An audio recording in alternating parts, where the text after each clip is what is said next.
Hi everyone. As promised today, I've got some of the footage taken at the ground today, and I've put it up into a bit of a highlights package that you guys can hopefully have a look at what the positioning looked like, particularly at the start of the game. The main reason I'm using most of the footage from the start of the game is the stuff that is later in the game, which is up the other end of the ground, is difficult to see.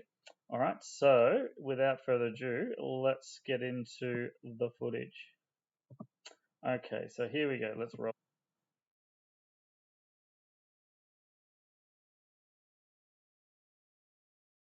Okay, so basically, trying to have a look at the free hits at different points in the ground. Okay, so we'll basically pause and stop and start the video so you can have a look where everyone is on the ground. So we've got a free hit to them at the moment. Okay, so what we have is we have a look, that player is just about ready to take the hit. And there are a couple of things just to highlight here is that we probably have enough players in play, but they're not in the ideal position. So we have a look here, not that it turned out badly, but basically I think we have Kate at the front here. I'm not sure who that is. And then another player, but you're effectively almost in a line. And we've got sort of space through to that player there. So ideally, what we'd want is maybe that middle player or even the player at the rear to move across. So Kate's position is quite good in protecting the line, and we just need those players to move across. And then ideally, here we've got a couple out wide here that they could potentially move in a bit further. This play here is okay in this case because that puts pressure to force the back pass, and that generally just be aware that you want to make sure that in these cases, if there's a gap through the middle, which there always will be, that there's someone filling that gap behind. And the same here, we have a player that's filling gaps behind there as well. Okay, and if you're a little bit wide, if you get stuck out wide when the free hits and you're not quite in the position, then it's very effective to just gently jog around the back end, so around the back there. That will create more and more layers of defense. So let's roll the footage. What happens? Now, despite the fact that the setup was not ideal, um, it generated an attacking movement. So we've got another one here at the top of the D.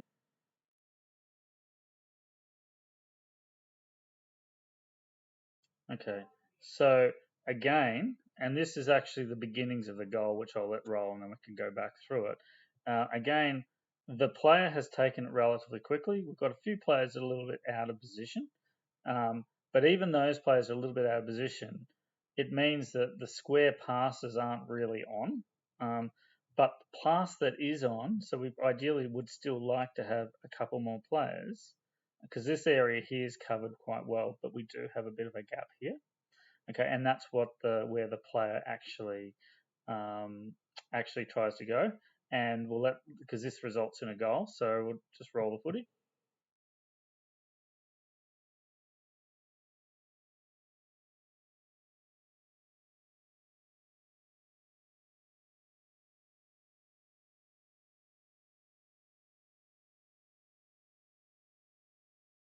Okay, so if we roll back and just go through a little bit of why that was scored, and just have a chat about the things that went really well in that case. Okay, so we go all the way back to the player. The player's got the ball. We'll pause it at. Okay, so the first thing that is done quite well there is when Jojo gets a turnover and is moving into space, though there is a person in contact, Kathia is actually moving back, creating space behind her. And then we've got the backup player here, I think, who ends up giving the ball to Kath when the ball's in dispute. So that's the first good thing that's happened. And so she's then leading off, making space again. Now, if we pause it here, further along, okay, we pause it here. 9 times out of 10, if we look at that defensive setup where they're all standing, the goal wouldn't normally be scored. And the reason for that is that Kath has not one but two players that are approaching her. And additionally, they have they're one of their central fullbacks in line and in not a bad position, with picking up Kate, but also able to influence the play here. But the reason the goal is scored is twofold. Number one is that Kath does a good job of taking the ball all the way to the baseline. Now, if we take a roll it a step further, okay. Now, what that does is that engages this player, okay, because that player, is worried about her coming along the baseline. But the second thing that really results in the goal is the fact that the passes that are given, both the pass across to Kate and Kate's shot on goal, both happen very, very quickly, with a change in direction. So if you see that Kath almost releases it straight away, and if you have a look, that defender was running to cover that line and they're completely out of it, leaving Kate isolated, for the shot on goal. And then what has been really good is just a nice clean slap on goal. And what makes it difficult for the keeper is that there's congestion in front of the keeper, so they wouldn't have a full view of the shot, which is beneficial. So you those quick slaps, and we had a few of them today, and we could have easily had a few more goals. Really, just make sure you're getting down flat on the ground, which is this is a great example of, to get that ball in the back of the net. But the quick passing and the change of direction means that all of these three players that were here have no time to react, nor does the keeper knows the shot's coming, but probably can't see it very easily, resulting in the goal.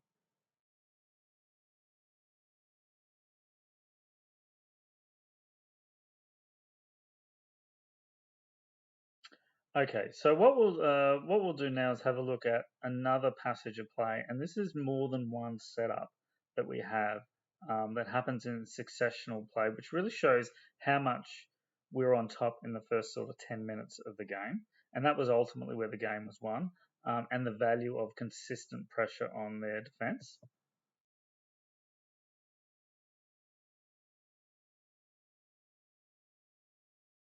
Okay. Now, at this point, what I would highlight though is that we have had a small breakdown again in the structure of the D. You'll see that we've got 1, 2, 3 out here. We've got our front here. We've got someone in play, and then I think it's probably Phoebe picking up a player. Now, because there's a gap there, that produces a one-on-one through that gap through there. Now, ideally, what you actually would want is you'd want one of those players, to come across a little bit further, so that that the we reduce the chance of one-on-one. We want to outnumber them around the ball. So you'll see there is that gap that's there. It's not a complete breakdown of the defensive structure, but it does create a point of isolation for a particular player.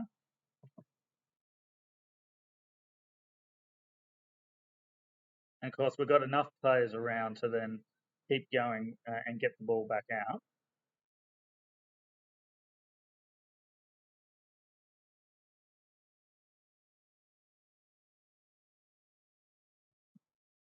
Now, at this point, we'll just pause for a second. So we've been able to sort of turn over the ball, move it up around a few players, and then we have a player out here. Now, they've transferred the ball, which very rarely happened in the game today. And the thing that we want to is they've transferred the ball away from the centre or right across to the other side of the pitch. And that's something that's very effective if we can get the ball out there. In this particular case, I think, it rolls over the baseline.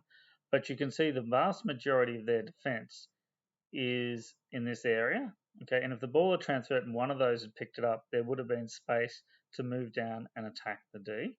So that transferring of the play is something we need to work on to do more consistently through games.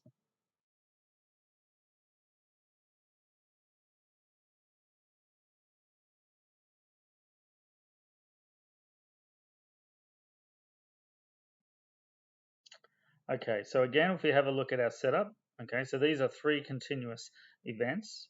We've got a nice setup here. This is probably the best of the ones that we've had. So we've got 1, 2, 3 in this case, and we've got a one-on-one there, which is okay. That's not a free option. We've got a player nearby this one covering and someone covering gaps. The only one we don't have, the only player that is not engaged really, is the player that's in the center. So that player could potentially come in here, but obviously with a setup like that, that is looking pretty good. The other option that can be also done is, I think that's Tiff at the back corner there, is that you can potentially move further up the ground to sort of participate in that practice. But in order for that to happen, you've got a second fullback here. They obviously, you don't want to engage too far up the ground if it's a one-on-one here. So if we have, say, Tiff moving up into that position and Nikita moving across, or whoever it was, I can't clearly see who it is, then that sort of adds to that sort of build up of challenge to get the ball out for the opposition.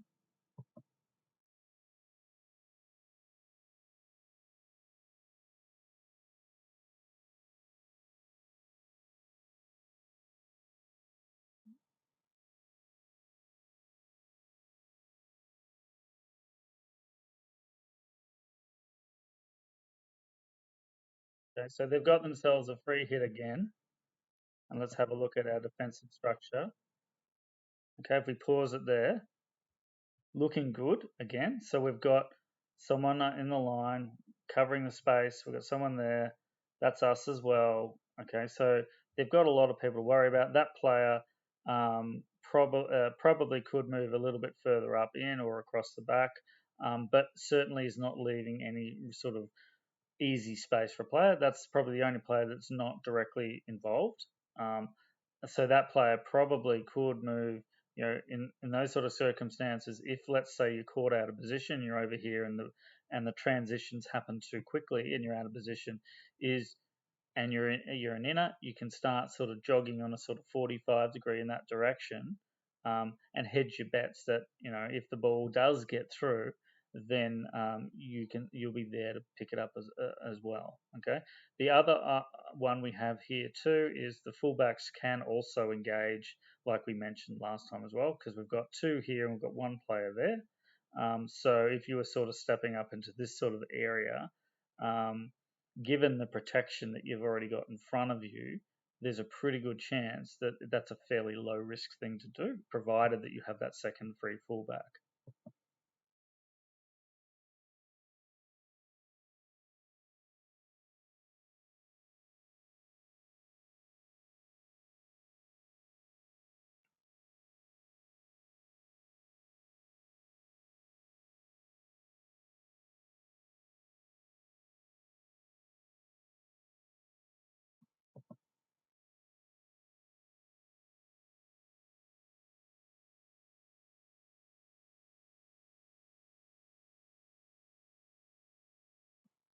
What I would also highlight at this point too is what you are beginning to see at this stage of the game is that you are seeing people position themselves in a positive manner. So, for example, I think Jojo, there was a one-on-one behind the ball, and Jojo sort of moved across in space by herself, betting on the fact that the ball was going to come out in her favour, and that's created the sort of the free player.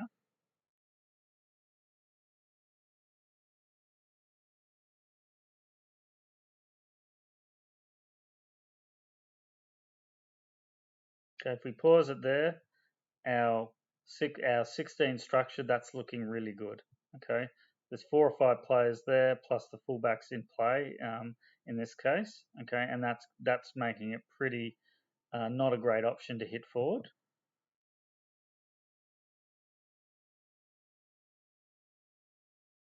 Now, a pause at this point is that, again, just to highlight, this is the kind of thing, if we are as fullbacks ourselves, that we can potentially do and should be doing more of. So the angle ball, that's a very low risk ball and was probably the best option in that case.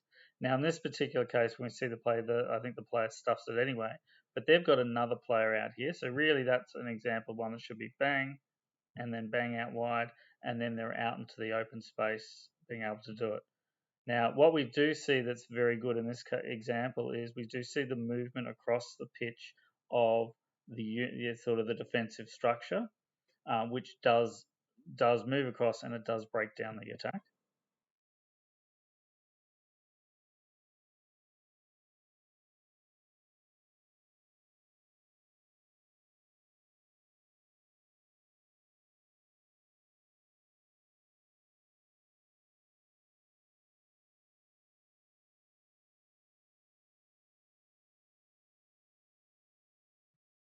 So at that point, I'd also highlight that when you are getting that pressurized continuous attack, then you start to get those very easy turnovers in the middle of the pitch. So that one was, it was a turnover in space that allowed the ball to come all the way back down the other side. And now, obviously, in this case, it was cleared, but we've then got control of the ball in the front half of where we want in the front half. Okay. Now, in this case, this player needs a bit of help, because they have walled up pretty nicely. They've got a spare fullback here, and so what we need to do in order to get that ball out and through and inside into the 16 is we do need leading into these areas. Now, the ideal position to lead in this case, maybe that player there perhaps might move into this sort of area. Okay. Um, because basically that's going to mean that they're going to turn and they're inside the D, and then it becomes a case of whether we can get a short corner out of it.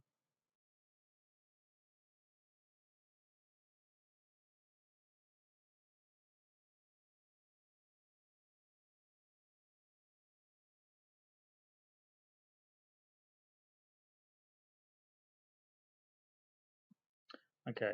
Now, I'd also highlight, because there isn't a lot of footage of our own fullbacks because of the way that the game was played, but that's an example of a good clearance by a fullback. So when you are clearing the ball and you're under pressure, is to clear out the sideline, out into this area here, rather than back into the pitch, and definitely not in this sort of circumstance, definitely not back across the goals.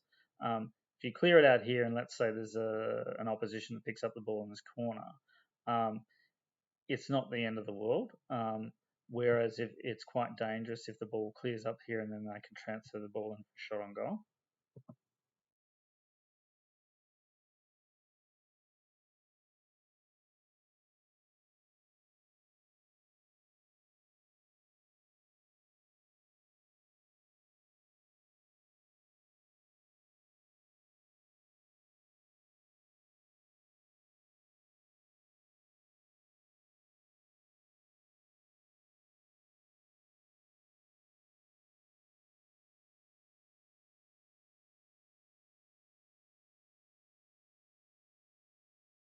Now, just pause there for a second. Is that what's happening here? Because we've now got masses of players and we've got a sort of set up around the perimeter of the D. We've got players here and here and here and here. What's happening is that we're getting those easy turnovers, and that's what can happen in the game. And just if we can hold our structures, it's creating those repeated attacks and those opportunities for goal.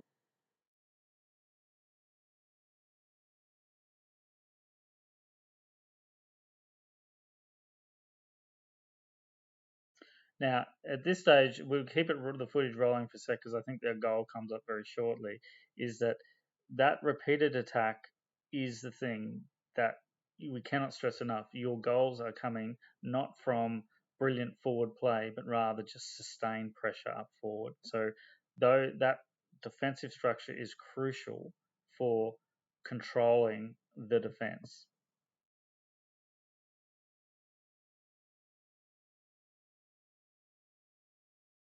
Okay, so if we have a look at our setup there, everyone's done well there. We've got players nicely positioned, but one of the things that does happen in this sort of circumstance, we've got 1, 2, 3 across the front in this case. We've got a player out here, so there's not really a deeper option, and we have a player here. Now the problem is, I think from memory, this player keeps walking and creates the gap. So now there is a gap available through here, so that player should really be just across a little bit because I think that's where the ball goes.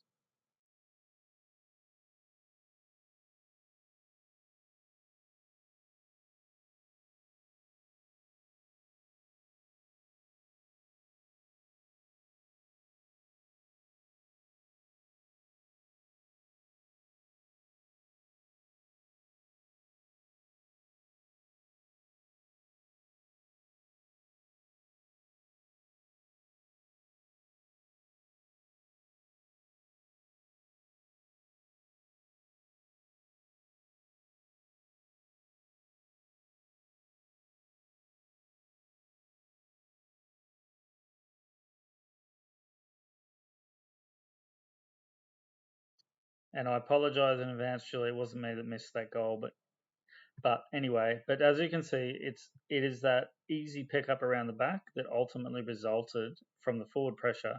That I think it was Yuri that picked it up at the back and then sent it back around, got around, and then across the goal, and it results in a goal. So it is that forward pressure where those guys are doing a lot of work in the midfield, the inners in particular, where they're not touching the ball very much, but they're making life very easy for the fullbacks and the centre halves and that sort of thing to pick the balls up.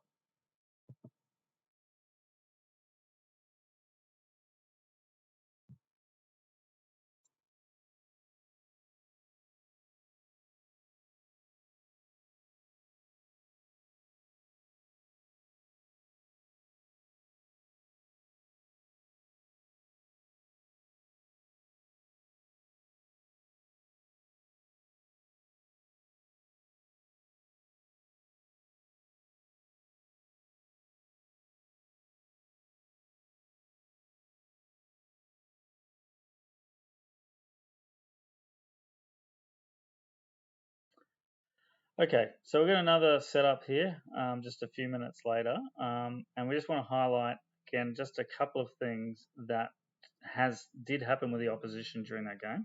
So first thing is we've got our setup, looks good, generally looks good. Maybe that player could move a little bit further that way, but generally you covered most areas pretty well. Okay, so if we have a look and roll the vision.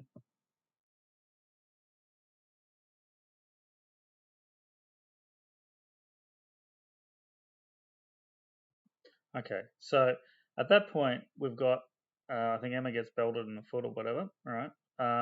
And then everyone has to reset quickly. Now, what happens with the fullbacks is they get increasingly desperate to get the ball out. And in this case, this player takes the ball almost immediately. So one of the important things is if you do get struck or there is a stoppage of play, hit someone's foot or whatever, backwards facing the ball so that you can actually reset up for the subsequent and be prepared for what that player does. Okay, so you'll see them immediately take off after this.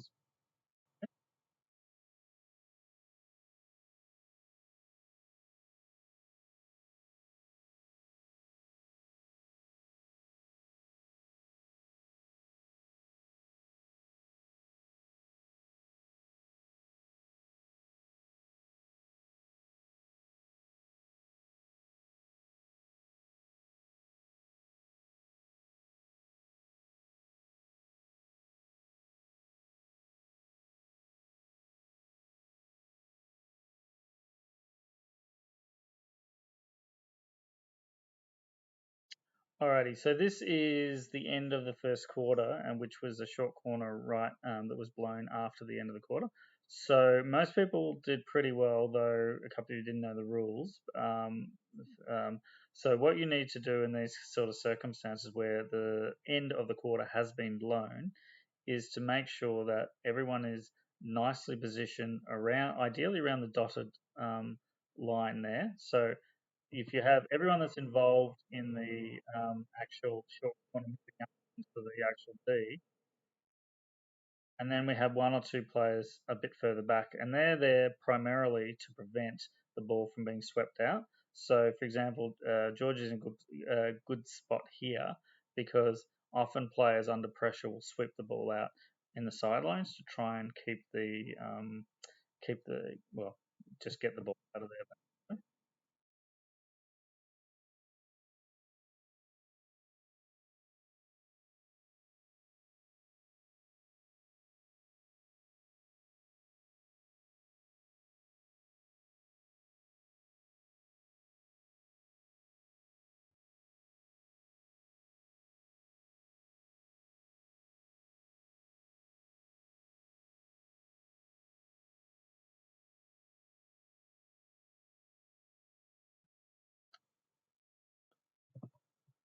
Alrighty, guys.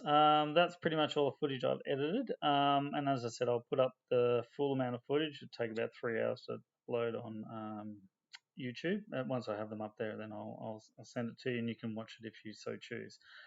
So get down on Wednesday if you can. Work on those skills because I think if we can get those structures right, then what we need to do is work on the skills that really make players make the teams pay by getting the ball in the back of that. Okay, well done on today's win, and we'll catch you later.